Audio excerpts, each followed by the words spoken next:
and grade 8 we are on chapter number 4 in history, cities, cottage industries and industries of the British period. So chapter का नाम क्या है कि British period के समय when the British were in India, तब हमारे देश में जो सिटीज़ हैं या जो कॉटेज इंडस्ट्रीज़ हैं यानी छोटी छोटी जो इंडस्ट्रीज़ हैं और इंडस्ट्रीज़ की क्या जनरल परिस्थिति थी, क्या हुआ है उस समय पे, this is what we are going to see हमारी इंडस्ट्रीज़ के साथ क्या हुआ. India remained economically prosperous till the 18th century. 18th century means it was a time of like 1700s के आगे का जो समय होता है, that was those years like more than 100 years. वो सालों में हमारा देश कैसा था उस वक्त. It was economically prosperous. Economically मतलब we were rich. बोल सकते हैं कि हम एक country, ऐसा country था जो हम rich country कहला सकते हैं. The British company turned the cottage industry, handicraft industry, and trade of developing India into a miserable condition in 100 years of their rule. लेकिन हुआ क्या कि जब ये ब्रिटिश हमारे देश में आए, खुद भी ट्रेड करने के हिसाब से ही आए और बाद में उन्होंने अपने आप को पॉलिटिकल चेंज कर लिया, लेकिन उस समय के दौरान उन्होंने क्या किया कि हमारे देश की जो कॉटेज इंडस्ट्रीज है, सी इंडस्ट्रियल रेवोल्यूशन जो यूरोप में हुआ था उसके अंदर बड़ी बड़ी जो उन्होंने फैक्ट्रीज लगाना शुरू किया, मॉडर्न मशीनरीज, वो अब तक इंडिया में नहीं आई थी. हमारा इंडिया का इंडस्ट्री किस तरह का था, कॉटेज इंडस्ट्री जो घरों में होता है, छोटे बेस पे होता है, गाँव में होता है खास करके. हैंडीक्राफ्ट्स बनाने मोस्टली हमारा जो कपड़े से लेके हर चीज़ हैंडीक्राफ्ट्स यानी हाथों से बनाई हुई चीज़ें होती थी. और हमारा जो ट्रेड था वो काफ़ी डेवलप था, बाकी के बहुत सारे देशों के साथ हमारा अच्छे खासा ट्रेड था. इसका मतलब है कि हम नो हमारे पास ट्रेड की वजह से काफ़ी सारा मटेरियल इकोनॉमिकल डेवलपमेंट हमारा था. लेकिन इन 100 सालों में जब से ब्रिटिश इंडस्ट्री ब्रिटिश रूल चालू हुआ, specially during the east India company rule, miserable यानी बहुत ही बुरी कंडीशन खत्म कर दिया उन लोगों ने. जैसे कि who did that? The East India Company. East India Company created a huge market for raw material and goods for the industries of England. See, इन्होंने क्या किया? They created a huge market. किसके लिए? Raw material. जब कोई भी चीज़ जब आप बनाते हो तो उसके लिए कच्चा सामान चाहिए होता है. जब आप कपड़ा बनाते हो तो यू नीड कॉटन या यू नीड सिल्क. अगर आप स्टील की चीज़ें बना रहे हो तो यू नीड आयरन. वो रॉ मटेरियल हो जाता है. और उसके बाद जो प्रोडक्ट्स होते हैं, जो तैयार माल होता है, गुड्स जो होते हैं, वो इंडस्ट्रीज जो इंग्लैंड की इंडस्ट्रीज में जो बनाया जा रहा था उसको उन्होंने इंडिया में बेचना शुरू किया. क्यों? क्योंकि इंडिया में एक ह्यूज मार्केट था. ह्यूज क्यों? बिकॉज इंडिया की पॉपुलेशन ज़्यादा है उनकी कंट्री से डेफिनेटली. सो हमारा जो मार्केट था बहुत ज़्यादा, इनको यहाँ पे काफ़ी लोग हैं खरीदने के लिए, तो वहाँ की बनाई चीज़ों को यहाँ पे बेचना शुरू किया. इससे क्या हुआ? This led to the miserable condition of India's cottage industries and agriculture. Agriculture क्यों? क्योंकि जो रॉ मटेरियल है उसका बेस होता है वो कहाँ से आता है? वो एग्रीकल्चर से आता है. और जो कॉटेज इंडस्ट्रीज में जो माल तैयार होता था, which led to the collapse of Indian villages. Collapse यानी कि बिल्कुल खत्म हो जाना, गिर जाना, बर्बाद हो जाना, और टूट के बिखर जाना. किस चीज़ को? इंडियन विलेजेस को. सी, इंडिया एट दैट टाइम और इवन टुडे इंडिया जो है, ऐसा बोलते हैं कि भारत हमारा जो देश है वो गाँव में बसता है, यानी बहुत सारा हमारा जो इकोनॉमी है वो गाँव के ऊपर स्पेशली एग्रीकल्चर के ऊपर डिपेंड है. So in those days definitely villages were prosperous. Villages का अपना एक सिस्टम होता था, कौन से गाँव में किस तरह की चीज़ें बनती हैं, कौन से गाँव में कौन सा हैंडीक्राफ्ट्स होता है, कॉटेज इंडस्ट्री, अलग अलग जगहों पे अलग अलग चीज़ें बनती थी, फेमस थी. पूरे पूरे पूरे गाँव उस एक इंडस्ट्री में लगे हुए रहते थे या उस एक एग्रीकल्चर में लगे हुए रहते थे, और ये बहुत अच्छा प्रॉपरली एक सिस्टम बनाया हुआ था. लेकिन इन लोगों के इस व्यवहार की वजह से, इस कंडीशन की वजह से भारत के जो गाँव का सिस्टम है वो पूरा का पूरा कोलैप्स हो गया, यानी कि ढह गया, गिर गया. During this time, along with other cities, Delhi also flourished. So we are going to see a lot of cities. अब क्या हुआ जब गाँव बर्बाद हो रहे हैं, लेकिन on the other hand, cities are flourishing. Cities यानी कि कुछ नए नए शहर बस रहे हैं. उसमें से एक फ्लरिश यानी कि तैयार होना और फिर मतलब बनना और बहुत ज़्यादा समृद्ध होना, ग्रो करना. तो क्या ग्रो कर रहा है? सिटीज. उसमें से दिल्ली भी एक था. Now let us see the chapter in detail.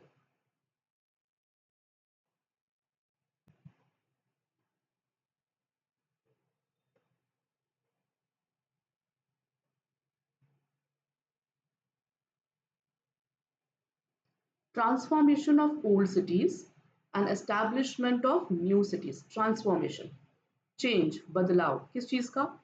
Old cities, जो पहले से बसी बसाए हमारे शहर थे। ऐसा नहीं है कि भारत में शहर नहीं थे, अच्छे अच्छे बड़े बड़े शहर थे, लेकिन उन शहरों का चेंजेस हुआ गया ना, ट्रांसफॉर्म हो गए। एंड एस्टैब्लिशमेंट यानी कि पूरी नए तरीके से बसे बसाए न्यू सिटीज, ये हुआ है। तो ये कैसे हुआ? During the British rule many old cities underwent transformation and new cities developed rapidly यानी बहुत ही तेजी से, जैसे हमने देखा 100 साल के अंदर ही काफी जल्दी से एकदम ये सब चेंजेस हुए हैं। पुरानी सिटीज ट्रांसफॉर्म हुई और नई सिटीज एकदम रैपिडली तैयार हुई हैं। These new cities developed as per the requirement of trade, industries and administration. अब ये जो नए शहर इन्होंने बसाए वो किस चीज को ध्यान में रख के बसाए? तो इन्होंने इसको ट्रेड देखा कि भाई हमें यहाँ से ये लोकेशन से अगर हम ट्रेड कर सकते हैं तो कितना फायदा होगा। उसके बाद उस शहर को बसाने के आसपास मतलब कुछ ऐसी बेनिफिशियल वहाँ पे कोई ऐसी जगह है जिसकी वजह से इंडस्ट्रीज ज़्यादा फैल सकती हैं। एडमिनिस्ट्रेशन यानी कि यहाँ से अगर हम यहाँ सिटी बना लेते हैं तो यहाँ से रहकर हम आसपास के इलाकों को कितना अच्छा गवर्नमेंट दे सकते हैं, उसके ऊपर नज़र रख सकते हैं, एडमिनिस्ट्रेशन चला सकते हैं। तो ये सबको ध्यान में रख के उन्होंने सिटीज़ को डेवलप किया। मेट्रोज, जिसे आज हम बड़ी बड़ी मेट्रोज या बहुत मेट्रोपॉलिटन सिटीज़ कहते हैं, जैसे भारत में है कोलकाता, सूरत, मद्रास, जिसे आज हम चेन्नई कहते हैं, Mumbai, Ahmedabad, Indore are examples of this change. तो अगर आप जाके इन सारी सिटीज़ के बैकग्राउंड या हिस्ट्री को टटोलोगे तो पता चलेगा कि ये सिटीज़ कैसी थी इनिशियली एंड कैसे एकदम डेवलप हो गई हैं, कैसे एकदम न्यू हुआ है। Let us see one example. Today's Mumbai was an island. तो if you see Mumbai today you think wow such a great, बड़ा सा शहर है और इतना सारा फैला हुआ है, इंडिया का इकोनॉमिक हब है, यानी कि इकोनॉमिकली अगर आज हमारा सारा जो भी बिजनेस है, ट्रेड है, वो सारा मुंबई में है। लेकिन मुंबई था क्या? It was just an island. Okay, क्योंकि वो समुद्र के किनारे बसा हुआ है, छोटा छोटा मार्शी लैंड था। अब इसका स्टोरी क्या है इसके पीछे की? British emperor Charles two was married to a Portuguese princess. So children in those days it was not just the British who came to India. There were other Europeans like the Portuguese, the Dutch and the French. तो अब यहाँ पे ये जो है ना, ये जो घटना हो रही है वो यूरोप में हो रही है, ठीक है। ब्रिटिश एम्परर चार्ल्स टू जो है उनकी शादी हो रही है पोर्चुगाल की प्रिंसेस के साथ। इससे भारत का कोई लेना देना नहीं। अब हो क्या रहा है, उस वक्त पोर्चुगीज जो थे वो भारत में उनका रूल था। तो उन्होंने क्या किया, जो मुंबई शहर पे उनका उस वक्त की जो मतलब शहर तो था ही नहीं, आइलैंड था, उस पे उनका राज था। तो उन्होंने क्या किया, मुंबई आइलैंड को उन्होंने डाउरी या दहेज में ब्रिटिश प्रिंस जो चार्ल्स टू है उनको दे दी। यानी देखिए उनकी शादी हो रही है यूरोप में, डाउरी दी जा रही है यहाँ पे मुंबई। अब डाउरी कैसे देंगे, ये उठा के तो देंगे नहीं। इसका मतलब क्या है कि इसकी जो अथॉरिटी है, इन्होंने जो रूल जिन लोगों का मुंबई पे था, पोर्चुगीज लोगों का, उन्होंने उसे ट्रांसफर कर दिया। किसके हाथ में दे दिया? ब्रिटिश के। लेकिन उस वक्त ब्रिटिश गवर्नमेंट तो इंडिया में था ही नहीं। तो क्या हुआ, द ईस्ट इंडिया कंपनी बड़ी चालाक है। उन्होंने इसको क्या किया, अपने राजा से कहा कि भाई आपका तो रूल है ही नहीं, हम हैं भारत में, तो हमें क्या कीजिए कि आप ये जो आइलैंड है ना, ये हमको लीज या तो रेंट पे, रेंट क्या करते हैं आप, हर महीने पे करते हैं। लीज जो है आप एक साथ बहुत सारा कई सालों के लिए आप पे करके आप ले लेते हैं। और उन्होंने ब्रिटिश एम्परर से कहा कि भाई हमें ये आइलैंड दे दीजिए। और ब्रिटिश एम्परर के पास से उन्होंने वो आइलैंड के जो हक है, वहां पे रूल करने का जो हक है, वो ले लिया। और लिया कैसे? बहुत सारा पैसा देके? बिल्कुल नहीं, नॉमिनल रेट एकदम ना, बिल्कुल छोटा मोटा पैसा दिया। कितना? 10 पाउंड्स। 10 पाउंड्स के रेट पे उन्होंने उसे लीज पे लिया। पता नहीं कितने साल के लिए लिया, वो नहीं लिखा है। The company develop Mumbai as a natural port. लेने के बाद उन्होंने क्या किया, देखिए अगर आप अपना के पास मैप है तो मैप में इंडिया, आप मुंबई को खोल के देखिए। मुंबई एक पोर्ट सिटी है, वहाँ पे अरेबियन सी से यूरोप से आने वाली सारी शिप्स वहाँ पे उस पोर्ट में रुक सकती है। वहाँ पे बहुत सारा डेवलपमेंट किया जा सकता है। वहाँ से अंदर रोड्स के द्वारा उसे फिर दिल्ली या तो साउथ इंडिया या तो फिर गुजरात जैसे शहरों में पहुँचाया जा सकता है माल सामान। तो उन्हें पता था कि लोकेशन बड़ी अच्छी है, इसको ले लो। और उसे उन्होंने मिट्टी डाल के या जो भी करके उन्होंने उसे एक नेचुरल पोर्ट या तो जहाँ पे शिप्स आके रुक सकती है उस तरह से डेवलप किया। और जहाँ पे शिप्स आके रुकती है वहाँ माल सामान उतारने के लिए वेयर हाउसेस बनाए जाते हैं, डॉकयार्ड्स बनाए जाते हैं, वो सब उन्होंने बनाया। Which today is an industrial and commercial hub. इसके चलते क्या हुआ कि मुंबई शहर एक बहुत ही बड़ा कमर्शियल हब बन के उभरा है, जो आज भी भारत के लिए इकोनॉमिकल कैपिटल ऑफ इंडिया हम कहते हैं उसे।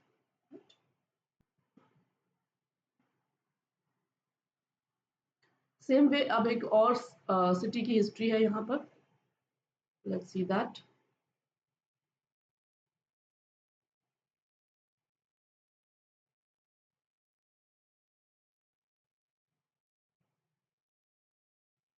Okay, the history of Surat. Okay, जो दूसरा शहर है जिसका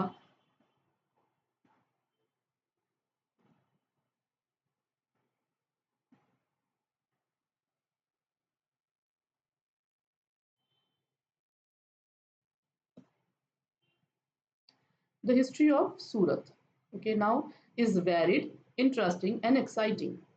ये जो शहर है इसकी हिस्ट्री बहुत अलग अलग है, बड़ी इंटरेस्टिंग है, एक्साइटमेंट वाली है। क्या हुआ है, in 1573 AD the Mughal emperor Akbar conquered Surat.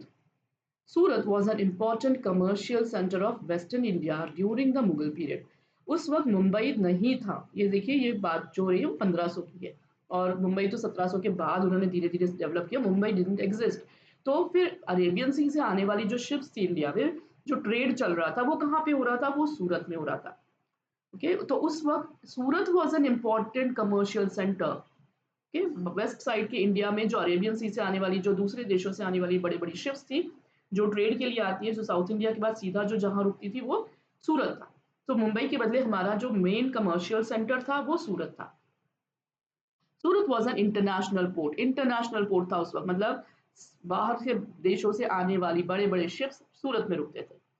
People of all religions and caste live there. जैसे आज का मुंबई है वैसे समझ लीजिए कि सूरत एक बहुत ही डेवलप्ड उस समय का शहर था, क्योंकि ये एक इंटरनेशनल पोर्ट था, तो यहाँ पे कई रिलीजन के लोग रहते थे, कई कास्ट के लोग रहते थे, शायद बाहर से आने वाले भी रहते होंगे।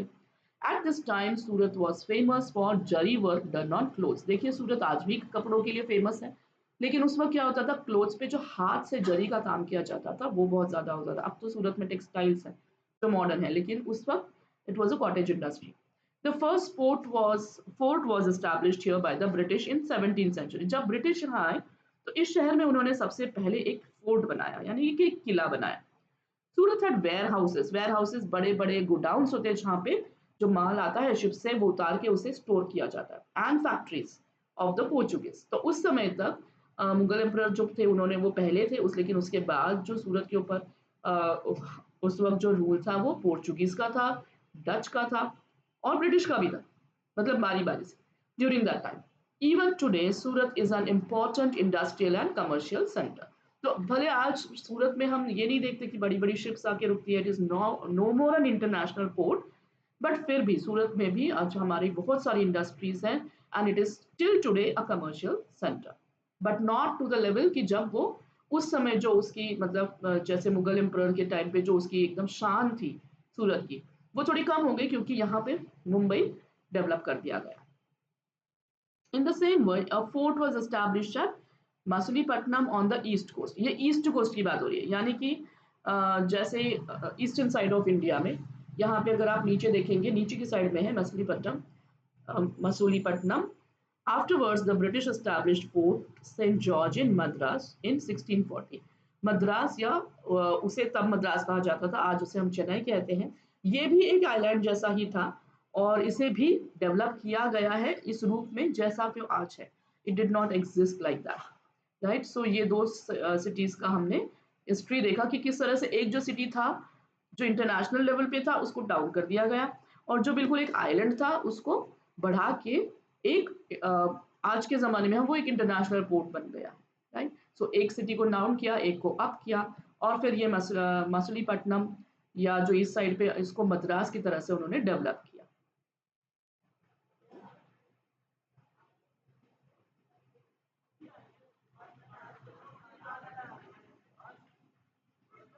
Over the time, Madras, which is now Chennai city, has developed around it।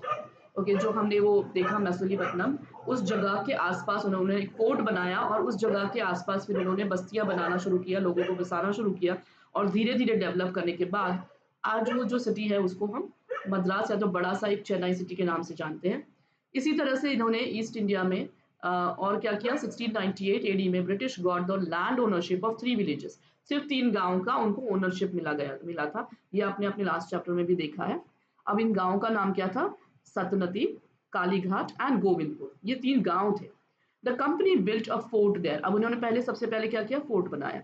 Fort क्यों बनाया जाता है, एक किला क्यों बनाया जाता है, ताकि वो सेफ रहे, अंदर ये लोग अपना एक अपने आर्मी को रख सके, थोड़ी बहुत वहां से एडमिनिस्ट्रेशन कर सके।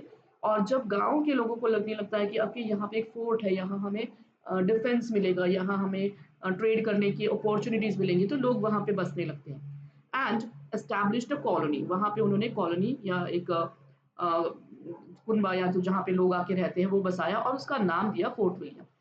This area later developed as the city of Kolkata. तो आने वाले समय में इस शहर को पहले हम कलकत्ता कहते थे और अब हम उसे कोलकाता कहते हैं। सो आप देखिए कि हमारे 3 बड़े बड़े शहर, मुंबई, मद्रास या चेन्नई, कलकत्ता या Kolkata, as trading posts. Okay, they were not for political reasons initially. सबसे पहले वो ट्रेडिंग पोस्ट से, यहाँ से ये, अगर हम भारत के नक्शे पे देखें तो मुंबई, मद्रास और चेन्नई ऐसी एकदम प्रोमिनेंट जगहों पे है, पानी वाली जगहों पे है, जहाँ पे शिप्स आराम से आ जा सकती है। और भारत के अंदरूनी इलाके में तीनों अलग साइड्स में, ईस्ट में ऊपर के साइड में, ईस्ट में नीचे जहाँ से साउथ इंडिया को कवर किया जा सके, मुंबई जहाँ से वेस्टर्न इंडिया को कवर किया जा सके, बिल्कुल एकदम प्रोमिनेंट जगहों पे इन्होंने ऐसी सिटीज डेवलप करी ताकि ये ट्रेडिंग कर सके, ताकि इनके लिए व्यापार करना बहुत आसान हो जाए। और आज क्या हुआ है कि यही सिटीज हमारी तीनों मेट्रोपॉलिटन या मॉडर्न इंडिया की मेट्रोपॉलिटन बड़े बड़े शहर बन चुके हैं। Now let's go to another city. उसके बाद अब हम आते हैं अपने कैपिटल सिटी पे, दिल्ली पे। 3 मेजर सिटीज हमारी, 4 मेजर सिटीज में से 3 हो गई। अब हमारी capital city Delhi. At present, you see Delhi as the capital of modern India, which was once the capital city of the Sultanate and Mughal rules. You have seen these chapters, Delhi Sultanate के बारे में, Mughal rule के बारे में। उस जमाने में भी Delhi was a very very important city in India. It was a capital city. The British conquered Delhi from the Marathas in 1803 AD and moved the capital from Kolkata to Delhi. तो जब British यहाँ पे आए तो उस वक्त वहाँ पे दिल्ली के ऊपर मराठास का राज था। दिल्ली ब्रिटिशर्स ने उन्हें हराया, दिल्ली पे अपना कब्जा जमाया, और उसके बाद जो कैपिटल सिटी जो वो चाहते थे कि उस वक्त कैपिटल जो हमारा कोलकाता में था वहाँ से चेंज करके, शिफ्ट करके उसे दिल्ली ले आए। In 1911 AD, they started construction of New Delhi, which is today a beautiful metropolis and capital of independent India. और ये जो अगर आप दिल्ली जाओगे तो आपको ये जरूर पता चलेगा न्यू दिल्ली, एक्चुअली हमारा जो कैपिटल है we say that is the new Delhi. New Delhi को पूरी तरह से नई तरह से बसाया गया है। जैसे आप यहाँ पे ये देख सकते हैं, जो बिल्डिंग है, राष्ट्रपति भवन है, हमारा पार्लियामेंट है, ये सब बसाया गया है, बनाया गया है। और आज भी भारत के लिए, इंडिपेंडेंट भारत के लिए, स्वतंत्र भारत में भी हमारा कैपिटल सिटी हमने उसे कंटिन्यू किया है। The British wanted to make modern Delhi as their identity. अपनी आइडेंटिटी बनाना चाहते थे वो वहाँ पे। ये जो बिल्डिंग्स बनाई हैं उन्होंने, ये अपना एक छाप छोड़ने के हिसाब से बनाई गई है। Hence some of the old constructions of Delhi such as forts, किले, buildings, gardens, mosque etcetera were demolished, उनके गिरा दिया गया। कुछ पुरानी जो सभ्यता की बिल्डिंग्स थी, गार्डन्स थी, मस्जिदें थी, उनको सबको ढा दिया गया। क्यों? क्योंकि उन्हें अपने लिए मेक अ सेफ सिटी, अपने लिए उसे बड़ा सेफ बनाना था और अपनी छाप छोड़नी थी। After the establishment of the railway, Delhi began to expand beyond the fort. पहले एक फोर्ट का एरिया था जिसके अंदर दिल्ली बसा हुआ था, not the new Delhi, the Delhi city.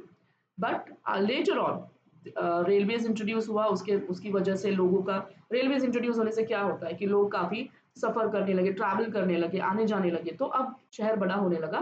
तो शहर को, वो जो बसा हुआ शहर था उसको उन्होंने एक्सपांड किया, यानी कि उसको फैलाना शुरू किया। Construction of present-day New Delhi began in the Raiseen Hills area in the south of Old Delhi.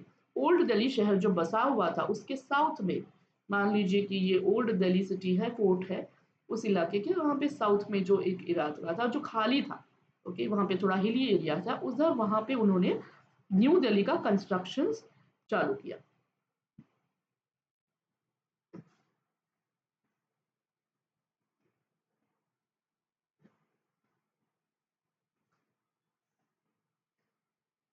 Okay, अब उसके बाद क्या हुआ, साउथ में उन्होंने उसे बसाना शुरू किया।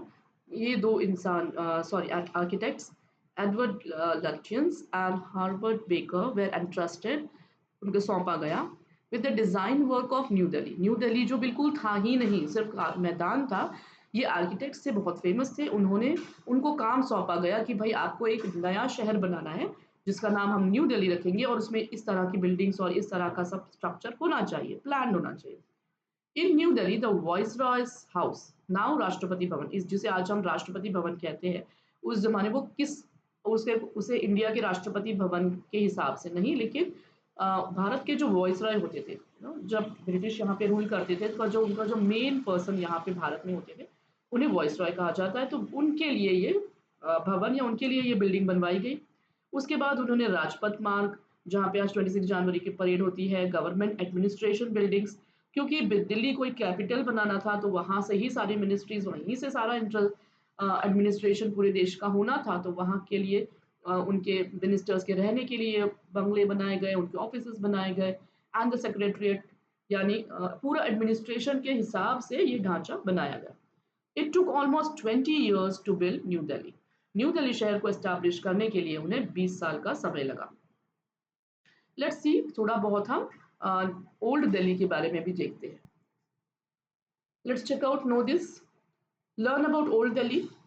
Delhi is situated on the banks of river Yamuna. Delhi कहाँ बसाई गई थी? यमुना नदी के किनारे। सबसे पहले ये न्यू वाली दिल्ली नहीं, जो ओल्ड वाली दिल्ली है, उसको भारत में वो 14 बार भारत की कैपिटल अलग अलग समयों के दौरान रह चुकी है। ऑफ ऑल द कैपिटल्स, जो अलग अलग जगहों पे अलग अलग उसी एरिया में, बड़े से एरिया में, लेकिन अलग अलग तरीकों से जो बसाया गया था, उसमें जो सबसे ज़्यादा खूबसूरत थी वो शाहजहां, जो मुगल एम्परर है, उन्होंने जो बनवाया था वो काफ़ी ब्यूटीफुल था। और उस वक्त उसका नाम दिल्ली नहीं था, उसका नाम था शाहजहां, शाहजहानाबाद, क्योंकि उसे शाहजहां ने बनवाया था तो इसका नाम था Shahjahanabad. It was founded in 1639 AD, और उसको शाहजहानाबाद जो उन्होंने बनाया बसाया उसको 1639 एडी में। उसमें क्या बनाए गए थे, कौन सी बिल्डिंग्स जो बहुत ज़्यादा एकदम हटके हैं, अलग से हैं? The red fort, Lal Qila, जहाँ से हमारा 15 अगस्त को हम झंडा फहराते हैं। चांदनी चौक, बड़ा सा मार्केट है, फैज़ बाज़ार, जामा मस्जिद, जो फेमस फेमस जगहें हैं भारत की, दिल्ली की, तो ये सब ओल्ड दिल्ली में है। और राष्ट्रपति भवन और सेक्रेटरीट बिल्डिंग्स और ये सब जो है वो न्यू दिल्ली में है, जो ब्रिटिशर्स ने बसाया। Jama Masjid is one of the magnificent mosques in India. At that time, this mosque was located at the highest point of the town. जमा मस्जिद को इस तरह से बनाया गया था शाहजहानाबाद में, जब शाहजहां ने जमा मस्जिद बनवाई तो इस तरह से बनाई गई थी। आज भी भारत की सबसे बहुत बेहतरीन मॉस्क या मस्जिदों में से एक है, और उसको इस तरह से बनाया गया था कि ये शहर का सबसे हाईएस्ट पॉइंट, सबसे ऊंचाई वाली एरिया में था, ताकि ऊपर से पूरा शहर नजर आए, या शहर में आप कहीं भी हो आपको वो मस्जिद नजर आ सके। आज ऐसा नहीं हो सकता बिफोर, बिकॉज सिटी की वो हालत नहीं है, वो लैंडस्केप नहीं है। उस वक्त शहर इतना ज़्यादा एक्सपांडेड, इतना ज़्यादा बड़ा फैला हुआ नहीं था, बड़ी बड़ी बिल्डिंग्स डेफिनेटली नहीं थी।